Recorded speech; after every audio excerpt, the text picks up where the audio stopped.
My mother's savage daughter, the one who runs barefoot, cursing sharp stones.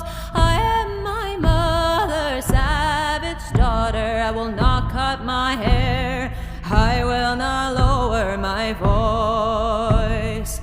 My mother's child dances in the darkness. She sings heathen songs by the light of the moon, and watches the stars and renames the planets, and dreams she can reach them with a song and a broom.